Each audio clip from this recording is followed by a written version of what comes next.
On today's episode of Breaking News Broken Down, Texas Democrats have left the state. They're not even here. Texas Democrats left the state on Sunday in an attempt to prevent the state House from holding a vote on Monday on new congressional maps that Republicans hope will get them 5 new seats in the House in the 2026 elections. This is known as breaking quorum, which is the minimum number of members you need on the floor to conduct business as usual. Redrawing the districts in the middle of a decade is crazy. State Representative James Talrico posted in a TikTok yesterday, "We're not fighting for the Democratic Party. We're fighting for the democratic process." Couldn't have said it better.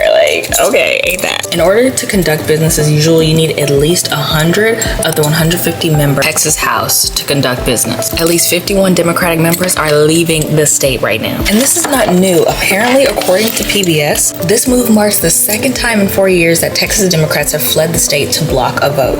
In 2021, a 38-day standoff took place when Democrats left for Washington, D.C. in opposition to new voting restrictions. Governor Abbott called a special session under federal pressure, aka under Trump's urging. Trump was just like, "We want them redrawn," and Governor Abbott was just like, "Yeah, let's get them redrawn." Lord have mercy. Ooh, wow. Now, a large chunk of the Democrats fled to Illinois, where they have the governor's support, but some even fled to Massachusetts and New York. I'm not exactly sure why they chose Illinois, but I know that the governor up there has been very outspoken against Trump. Since Donald Trump came into office, he has taken calculated and explicit steps to grab unprecedented power and to silence his dissenters. He has ignored federal orders, federal court orders, encroached on states' rights, and he has strained our Constitution.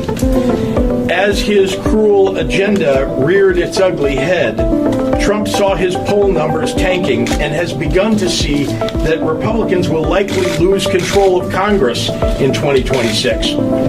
When you try to tear health care away from veterans and seniors and people with disabilities, and stop food assistance for the most vulnerable working families in America, and raise prices on everyday groceries, all to fund tax breaks for the wealthiest people in this country, then voters are likely going to throw your party out.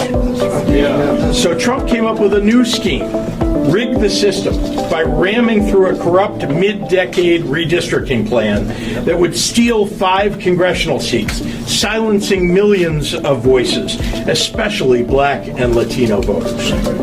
Let's be clear, this is not just rigging the system in Texas. It's about rigging the system against the rights of all Americans for years to come. Now, Texas Republicans submitted to the president's orders and took steps to advance Trump's Texas takeover.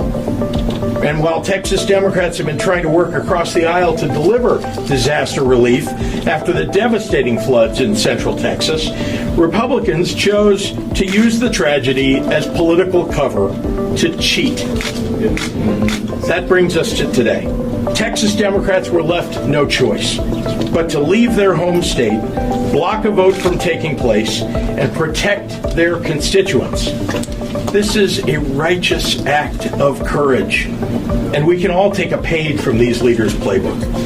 When you show people that you have the will to fight, well, they can muster the will to fight too. Courage is contagious. I am very proud that Illinois Democrats have been in this fight from day one of Donald Trump's presidency. In the coming days and weeks, Illinois will partner with the Texas House Democratic Caucus to put a spotlight on the danger that Trump and Texas Republicans pose to all Americans. To be in public office right now is to constantly ask yourself, how do I make sure that we're standing on the right side of history? There's a simple answer. The wrong side of history will always tell you to be afraid. The right side of history will always expect you to be courageous. Expect courage for people around you, and it will show up. Expect fear, and fear will rule the day. Let the courage of these leaders be an example to the rest of the country. I'm proud to stand side by side with our friends from Texas today, and we'd be happy to take your questions. So this makes a lot of sense. They plan to stay away for 2 weeks until the end of the special legislative session. The capitulation session, if you're picking up what I'm putting down. The Democratic leaders can face penalties for this, including being arrested or facing a $500 per day fine on each lawmaker. Now, this is all about the redistricting and the new maps that Republicans want in place because it favors them more. Now, usually they wait until the end of the decade to do this, but that's why it's so unusual, because they're in the middle of the decade. We're in 2025. That's why everybody's so weirded out right now, because they didn't just wait another 5 years to do it. That's why it's so weird. Interesting. Coincidence? I think not. But amidst this redistricting, some of the Democratic leaders aren't even in the districts they represent in these new maps. Does that make sense to you? Because it don't make sense to me. Taking this little excerpt straight from the BBC. Stop it. Get some help. Texas Attorney General Ken Paxton, a Republican, has threatened to have them arrested. Paxton wrote on Twitter, he wrote it on Twitter, that the state should use every tool at our disposal to hunt down those who think they are above the law. Oh my. Democrats in the Texas House who try to run away like cowards should be found, arrested, and brought back to the Capitol immediately. I'm a lawyer. Part of my practice is criminal defense work. There is no felony in the Texas Penal Code for what he says. So, respectfully, he's making up some shit. But this is the same man who... Oh, that's not... This you? I don't know. In my personal opinion, I don't know. I just think it's kind of cool that our leaders are fleeing to help us, in a way, to do something for our benefit, rather than fleeing in the middle of a disaster. Yeah. State legislator and chairman of the Democratic caucus, Gene Wu, said, "We're not walking out on our responsibilities. We're walking out on a rigged system that refuses to listen to the people we represent." Amen. Texas Republicans currently hold 25 of the 38 seats in our state. With the new maps, that number will be brought up to 30. These new maps mainly target people in Houston, Dallas, South Texas, and Austin. But they gone, y'all. They not in the state no more. They up north. I can't even take a nap on Sunday without something going down.